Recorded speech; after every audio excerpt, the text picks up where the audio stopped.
This week I wanted to talk about planning, and in particular rural planning. A lot of people are talking about the fact that new legislation is coming into play that may require people to have an association or farmland in order to apply for planning permission in rural areas.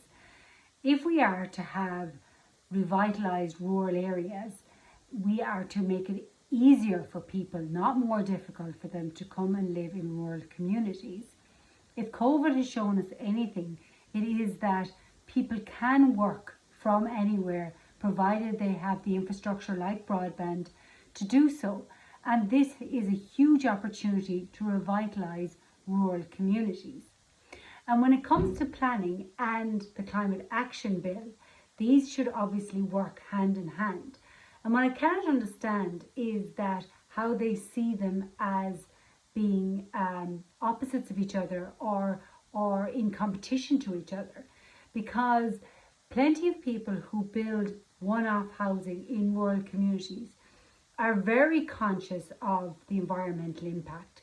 I would argue even more so than people who live in housing estates or in serviced sites where everything is laid on for them. If you're building a house in a rural community, you do so because you love the rural area, you want to possibly raise a family, you want to be part of the community, and you do not want to do anything that's going to destroy that. And in order to do one-off housing that is environmentally friendly, there are lots of technologies and new solutions, whether it's solar panels or earth water systems that enable people to heat their homes more efficiently, whether it's reed systems for sewage treatment. There are lots of things that people are prepared to do with the right guidance from the planning authority in order to make their houses less of an environmental impact, so that people can continue to grow and nurture the rural community that they live in, because this is ultimately what they want. So the Climate Action Bill in relation to protecting the environment and planning and rural planning, they're not in competition, they're not in conflict. They should be able to work together to give people the opportunity to live in rural areas and also to protect the environment. All that is needed is guidance and assistance by local authorities and those in the planning authority and the engineering side of things to ensure that these sort of stipulations are put in place when people are planning, in order to have elements of renewable energy, of conserving energy, to enable them to be more environmentally friendly.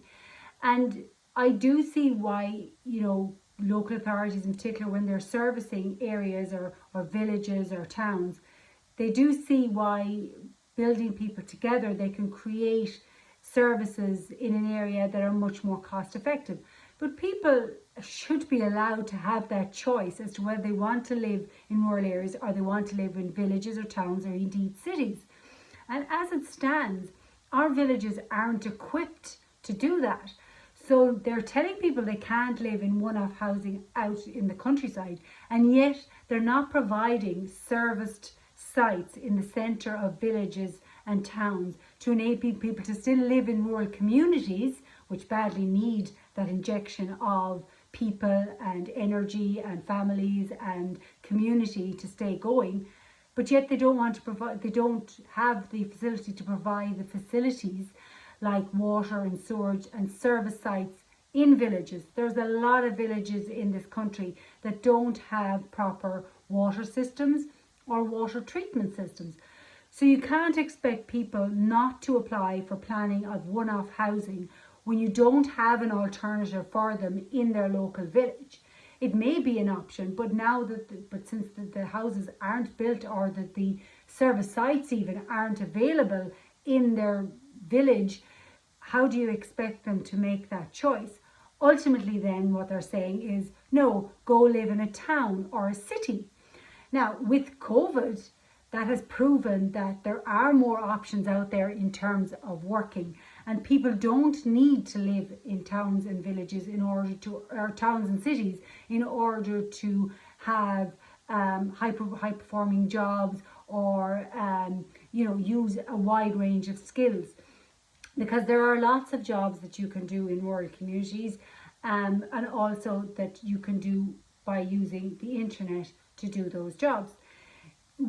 I believe that we have to protect rural Ireland, and we have to use COVID as an opportunity to show that people can work and live in rural communities and still do the jobs that they went to university for, they trained highly for, maybe in cities and towns elsewhere.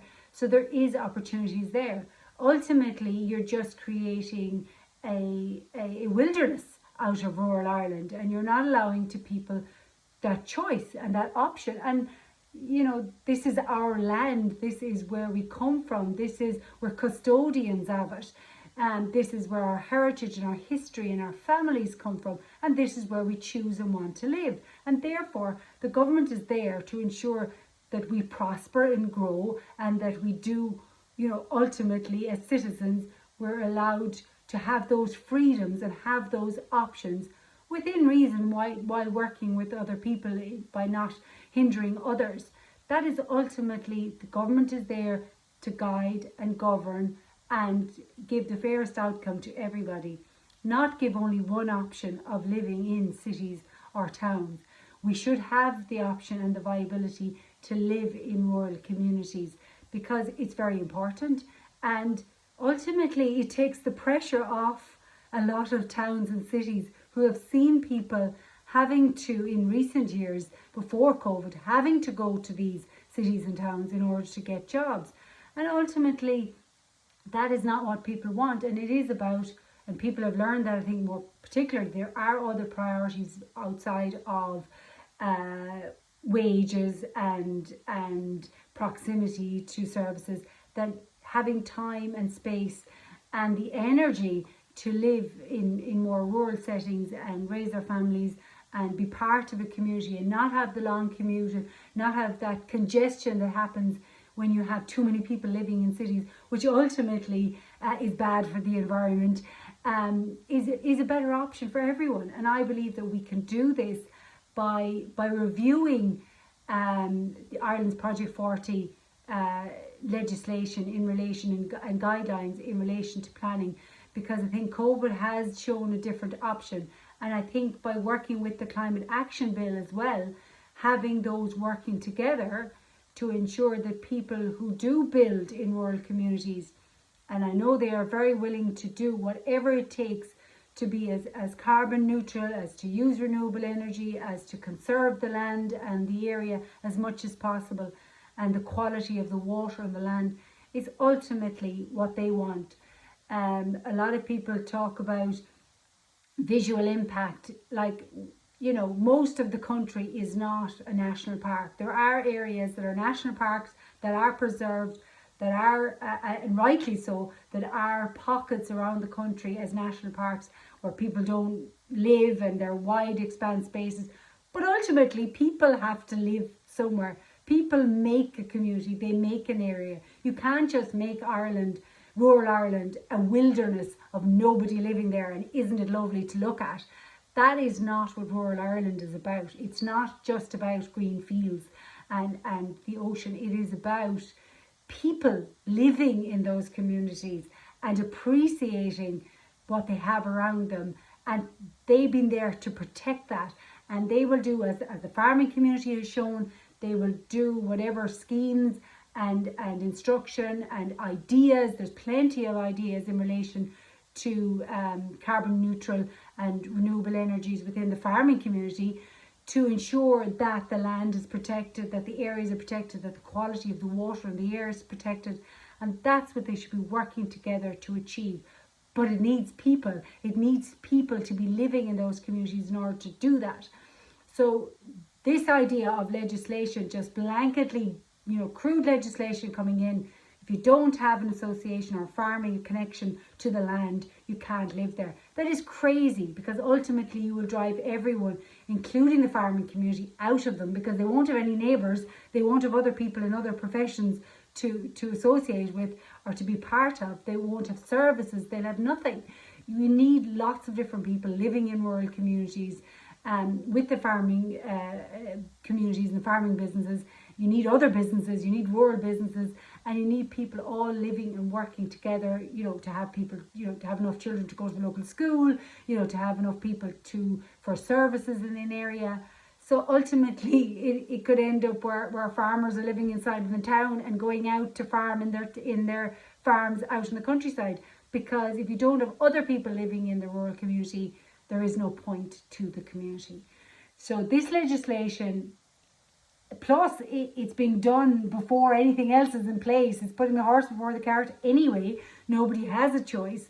So we need to tackle this. We need to prevent this type of legislation going through now, because there's nothing else in place. And combining the climate action bill and legislation with the planning framework to ensure, but with all the ultimate aim of people being able to have the choice to live in rural communities, to build in rural communities and be part of rural communities.